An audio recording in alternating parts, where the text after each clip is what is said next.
जयराम महतो ने जादू महतो के लिए बीसीसीएल से की बातचीत, दिखाया कड़ा रुख। धनबाद।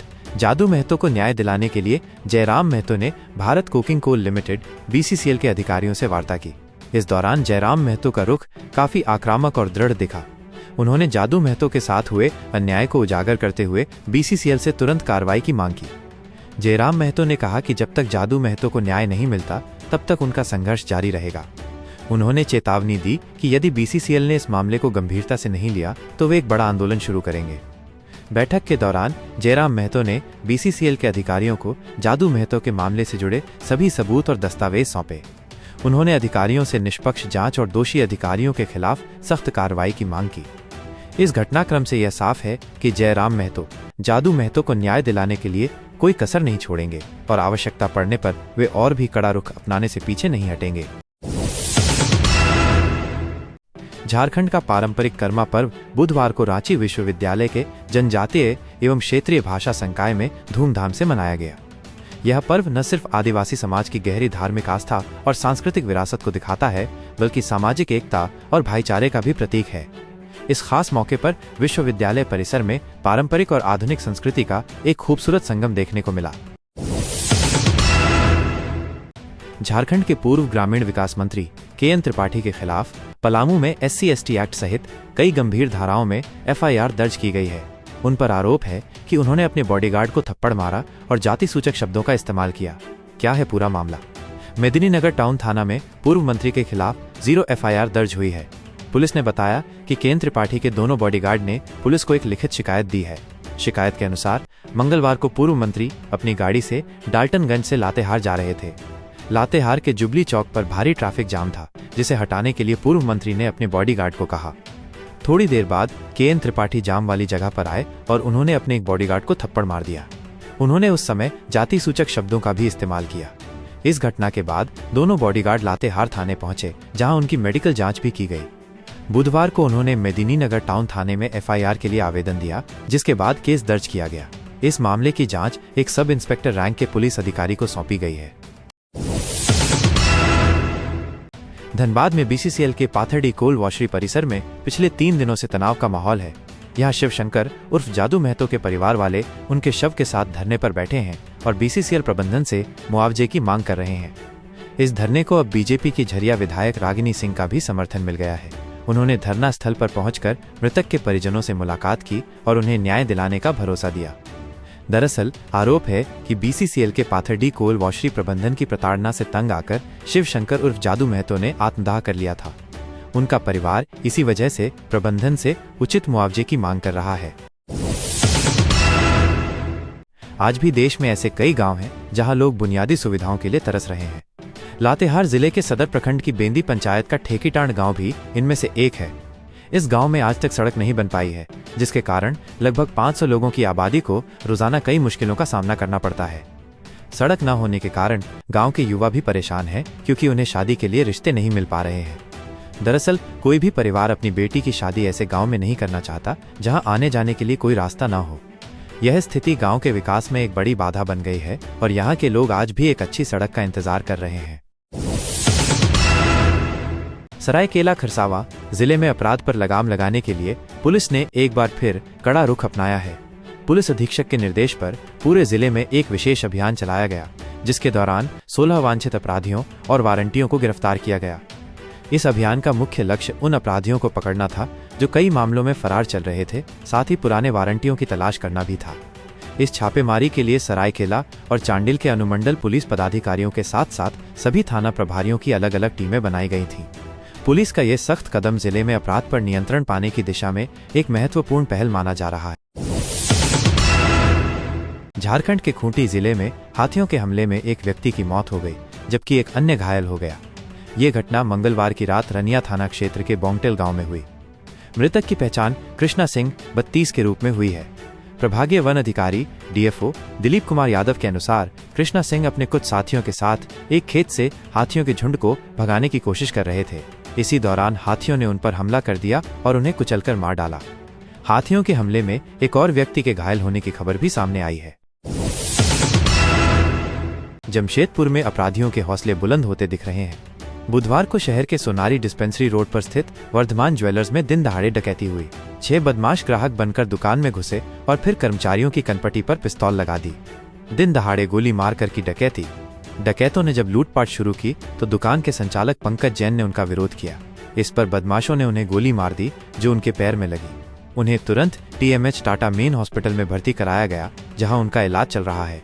इस दौरान अपराधियों ने 3 राउंड फायरिंग भी की। अपराधी दुकान से लगभग 5 लाख रुपए के गहने लूटकर फरार हो गए। घटना की सूचना मिलते ही पुलिस मौके पर पहुंची और जांच में जुट गई है। इस घटना से पूरे इलाके में दहशत का माहौल है। ये पहली बार नहीं है, इससे पहले भी सोनारी क्षेत्र में ऐसी लूट की घटनाएं हो चुकी हैं। झारखंड मुक्ति मोर्चा JMM ने बिहार विधानसभा चुनाव की तैयारियां शुरू कर दी हैं। पार्टी ने राष्ट्रीय जनता दल RJD के साथ सीटों के बंटवारे पर बातचीत शुरू कर दी है। JMM के प्रवक्ता सुप्रियो भट्टाचार्य ने गठबंधन की एकजुटता पर जोर देते हुए भारतीय जनता पार्टी BJP पर नफरत फैलाने वाली भाषणबाजी, हेट स्पीच करने का आरोप लगाया।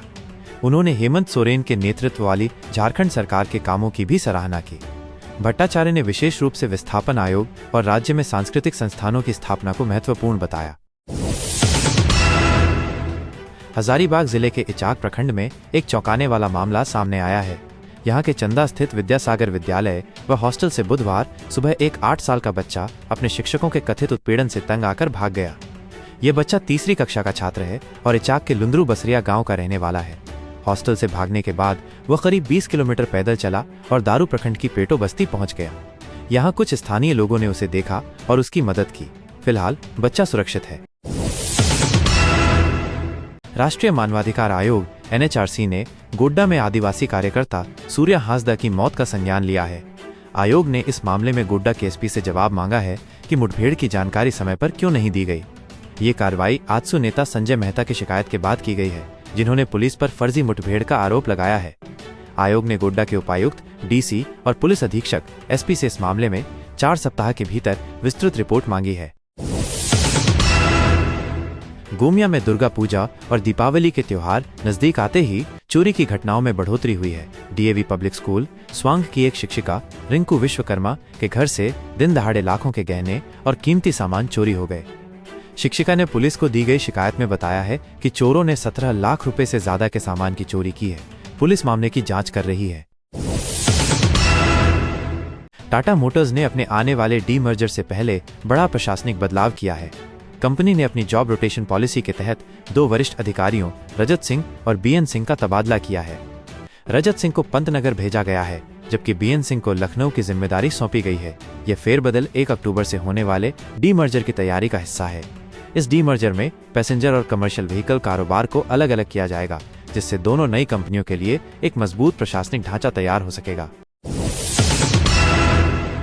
दुमका जिले के शिकारीपाड़ा थाना क्षेत्र के लताकांदर गांव में एक चौंकाने वाली घटना सामने आई है।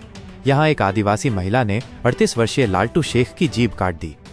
यह घटना तब हुई जब लालटू शेख उस महिला के घर पर देशी शराब पी रहा था।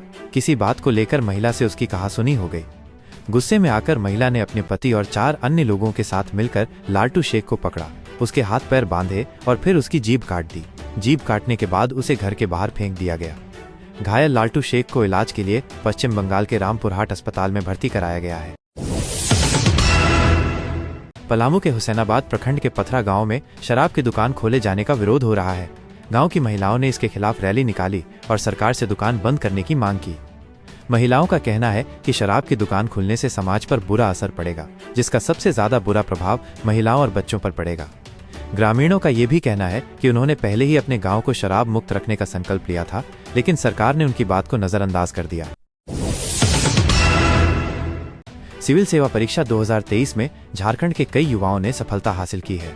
हर्षिता, जो टेंडर हार्ट स्कूल की पूर्व छात्रा रही हैं, ने 410वीं रैंक हासिल की है।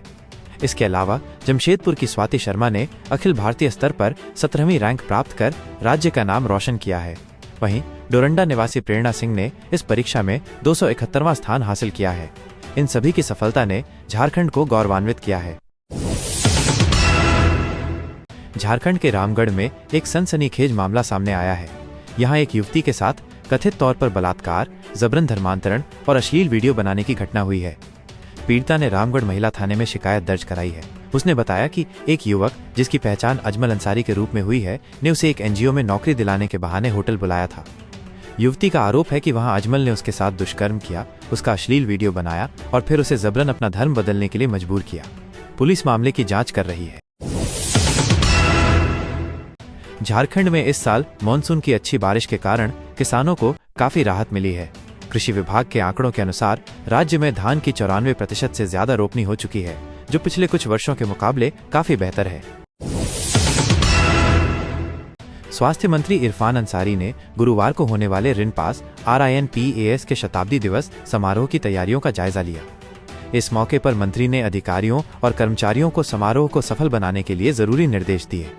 यह कार्यक्रम संस्थान के 100 साल पूरे होने के अवसर पर मनाया जा रहा है।